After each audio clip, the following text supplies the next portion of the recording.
Nguemo était connu dans tout Yaoundé comme un jeune homme insolent, convaincu que l'argent de son père pouvait l'arracher à toutes les conséquences. Son père, un ancien ministre reconverti en homme d'affaires, possédait des immeubles, des parts dans des banques et des relations jusque dans les coins les plus sombres de la justice. Nguemo croyait que rien ne pouvait l'atteindre. Il détestait qu'on lui parle de tradition, de coutumes ou de forces invisibles. Pour lui, tout cela n'était que de l'ignorance populaire. Son arrogance était telle qu'il se moquait même des vieux du quartier, les appelant archivistes inutiles du passé. L'université privée qu'il fréquentait organisa une sortie pédagogique dans le sud du Cameroun, à Ebogo-Wu, un village connu pour ses forêts mystiques et ses récits étranges qu'on racontait encore le soir au feu de bois. Les professeurs avaient prévenu. Tout ce que vous verrez, entendrez ou vivrez fera partie de votre évaluation finale. Personne n'échapperait à l'expérience. Nguemo, qui avait proposé de s'y rendre en voiture privée, fut obligé de monter dans le bus collectif avec les autres étudiants. Son ami de toujours, Kevin, s'assit à côté de lui, comme toujours. Le voyage dura 2 jours. À midi du 2e jour, le bus s'arrêta sur une aire improvisée, bordée de forêt, pour permettre aux étudiants de se soulager. Quelques-uns coururent vers une maisonnette en bois servant de toilette. D'autres, comme Nguemo, dégoûtés par la saleté, prirent le chemin de la forêt. Nguemo marcha quelques mètres, suivi par 2 autres garçons. Soudain, une vieille femme surgit entre 2 troncs d'arbres. Sa peau était froissée comme de l'écorce, ses yeux couverts d'un voile blanc. Elle tenait une canne faite de 3 os humains entremêlés. Ne franchissez pas ce sentier. Au-delà commence le territoire du Nomgu, l'esprit du silence. Celui qui y verse son urine insulte les ancêtres et appelle leur colère. Les 2 garçons firent aussitôt demi-tour, terrifiés. Kevin, lui, tenta de retenir Nguemo par la manche.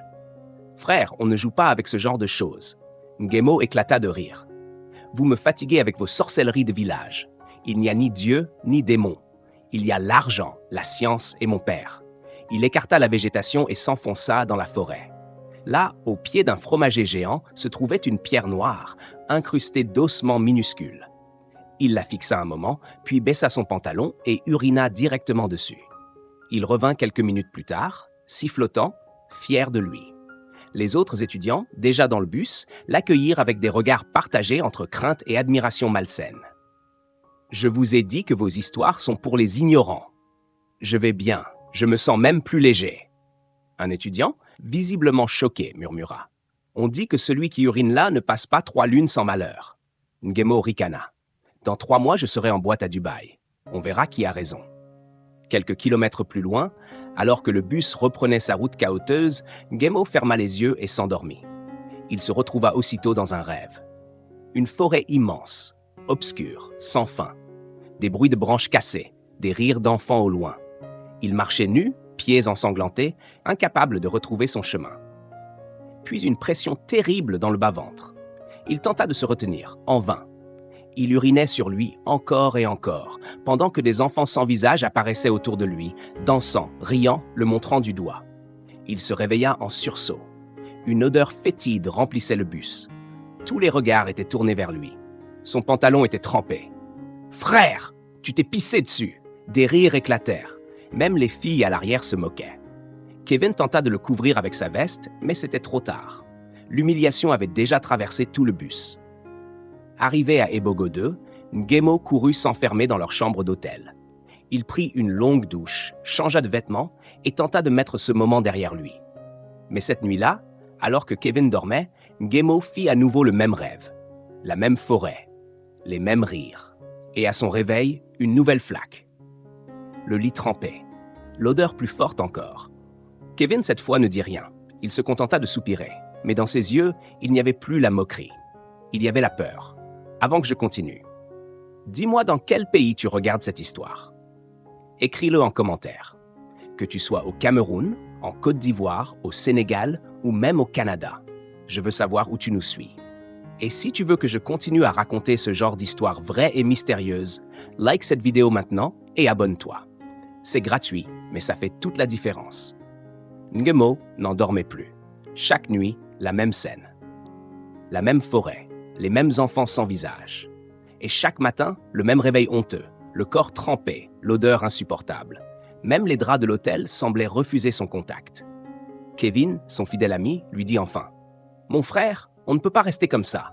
Tu dois chercher une solution. » Ngemo, autrefois si sûr de lui, s'effondra. « Je suis fini, Kevin. Je le sens. » Alors, dans un silence pesant, il alla chercher Tonji, l'un des étudiants avec qui il avait parié ce jour-là. C'était un garçon discret, originaire du village voisin. Quand Ngemo le retrouva, il se jeta à ses pieds, les yeux pleins de panique. « Je t'en supplie, aide-moi. Je n'en peux plus. » Tonji le regarda longuement. « Et ton Dieu, c'est plus ton père, non? Pourquoi tu ne l'appelles pas ?» Ngemo ne répondit pas. Il était brisé. Tonji finit par accepter. Cette nuit-là, à minuit, ils partirent tous les trois. Kevin, Tonji et Ngemo, lampe torche à la main. Ils traversèrent la forêt longtemps, en silence, jusqu'à arriver devant une cabane faite de bambous et de peaux de bêtes. Là, sous une lumière rougeâtre, se tenait un vieil homme aveugle. Sa peau était couverte de scarifications anciennes. Son bâton semblait bouger tout seul, comme guidé par une force invisible. « Enlève tes chaussures !» Avant que les anciens ne te brûlent la langue, cria-t-il sans même les regarder. Ngemo obéit aussitôt, tremblant. Ils s'assirent à même le sol. L'homme sourit sans sourire. « Tu as pissé sur la bouche d'un ancêtre, gamin. Et maintenant, tu veux qu'on t'essuie? C'est ça ?» Ngemo tomba à genoux. « Je suis désolé.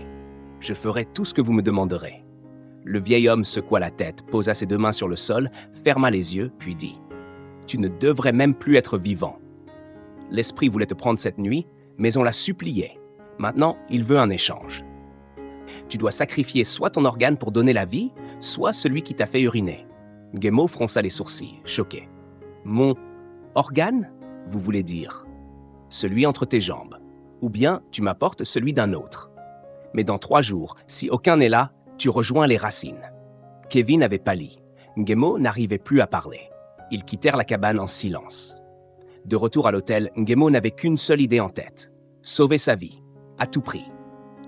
Et c'est là qu'il convoqua Kevin. Ils s'assirent seuls, à l'écart. « Frère, je suis le seul fils de ma mère. Je suis leur héritier. Mais toi, t'as plusieurs frères et sœurs. Si tu fais ce sacrifice, je te paie ce que tu veux. Une maison, un avenir. Ton père vivra bien. » Kevin le regarda choqué. « Tu viens de me proposer de me couper pour toi. C'est ça ou je meurs. Réfléchis. Tu as une famille à nourrir. C'est une chance pour toi. Moi, je suis une bénédiction. » Cette phrase, Kevin ne l'oublierait jamais. Il se leva sans dire un mot. Ngemo, lui, était certain qu'il reviendrait. Après tout, qui refuserait des millions pour un petit sacrifice? Mais la journée passa. Puis la suivante. Kevin évita Ngemo. Aucun mot, aucun regard.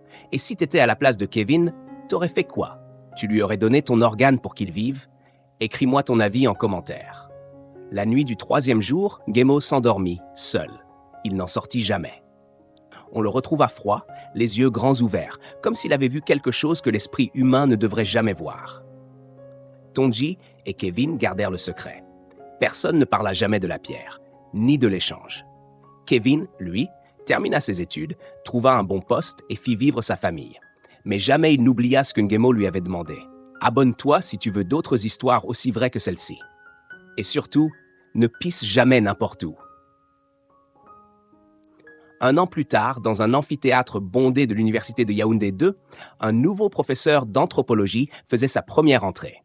Grand, mince, regard profond, costume traditionnel beige sur mesure, il portait une aura étrange. Les étudiants chuchotaient à son passage, intrigués par son calme. Ce professeur, c'était Kevin Gassa, celui qui, autrefois, avait marché dans la forêt d'Ebogo 2 avec son ami décédé. Il n'en avait jamais parlé à personne. Mais depuis ce jour, quelque chose en lui avait changé. Chaque fois qu'il parlait de tradition, d'esprit ou de coutumes locales, un frisson parcourait la salle. Il ne récitait pas, il transmettait, comme s'il savait, comme s'il avait vu. Un soir, alors qu'il corrigeait des copies dans son bureau, un étudiant frappa à la porte. Il s'appelait Guy Maurice, mais tout le monde l'appelait GP. Un enfant de riche, connu pour ses blagues déplacées et son arrogance, exactement comme Ngemo avant lui. « Prof, j'ai une question sur le rite funéraire des peuples Fangbeti. Vous croyez vraiment que ces choses-là sont vraies ?» Kevin releva lentement la tête. Son regard devint sombre. « Ce que tu crois n'a aucune importance. Ce que tu fais en territoire sacré, ça, c'est ce qui compte. JP éclata de rire. Ah bon? Donc si je vais pisser sur un vieux totem, je meurs demain. C'est ça? Kevin ne répondit pas. Il ouvrit un tiroir et en sortit une vieille photo. Une photo en noir et blanc d'un jeune homme, les bras croisés, avec un sourire insolent. Tu vois ce gars? Il disait la même chose que toi. Il a pissé là où il ne fallait pas. 3 jours plus tard, il ne respirait plus. GP le fixa, déconcerté. C'est une histoire, non? Un conte? C'est ton avenir, si tu ne respectes pas. GP quitta le bureau en haussant les épaules, mais quelque chose dans le regard de Kevin lui restait en tête. 2 semaines plus tard, l'université lança un nouveau programme sur les traces des croyances africaines. Les étudiants devaient visiter différents villages pour documenter les rites et traditions. Le hasard, ou le destin, fit que le groupe de GP fut envoyé à Ngatben, un petit village entouré d'une forêt redoutée. Avant leur départ, Kevin donna un dernier conseil. Ne touchez à rien. Ne vous soulagez pas n'importe où. Et si un ancien vous parle, écoutez, même si vous ne comprenez pas. Mais GP, fidèle à lui-même, rit fort dans le bus. Ce prof me fait trop rire. Il croit qu'on est dans un film de sorcellerie. Et toi, tu crois que GP va écouter? Ou tu penses qu'il va faire la même erreur que Ngemo? Mets ton avis dans les commentaires. Et surtout, abonne-toi, car ce qui va suivre dépasse tout ce que tu crois possible. Le bus roula pendant des heures à travers des chemins poussiéreux et sinueux. Lorsqu'ils arrivèrent à Ngatban, le soleil était déjà bas. Les villageois, silencieux, les regardaient descendre un à un. On aurait dit qu'ils savaient. Un chef de clan, vêtu d'un boubou en raffia et tenant un sceptre taillé dans de l'ébène, leur souhaita la bienvenue. Sa voix était posée, mais son regard, lui, pesait sur chacun comme une prière muette. Ici, la forêt pense. Ici, la terre écoute. Vous êtes des invités, pas des conquérants. Mais GP n'écoutait déjà plus.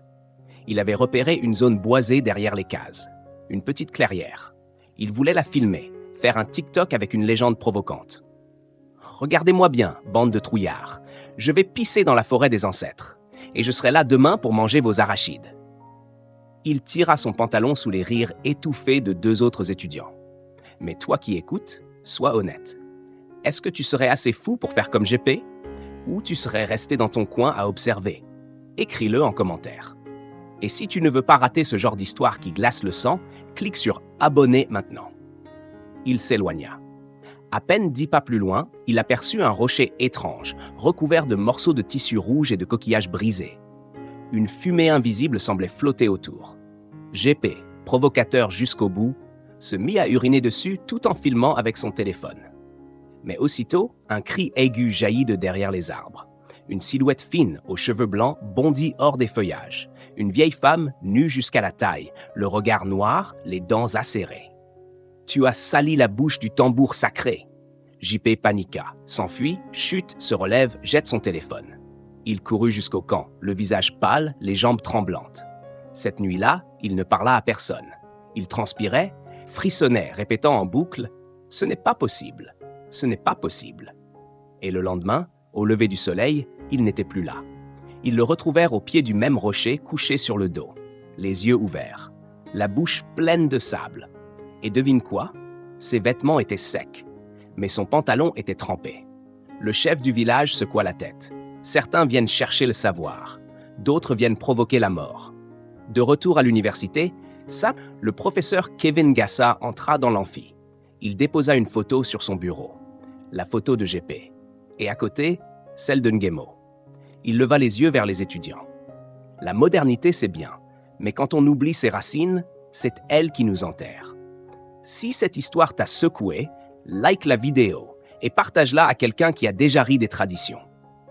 Dis-moi dans les commentaires si toi aussi tu crois qu'il y a des forces invisibles qu'il ne faut pas défier. Et surtout, abonne-toi, car ici, on ne raconte pas des histoires, on réveille des vérités.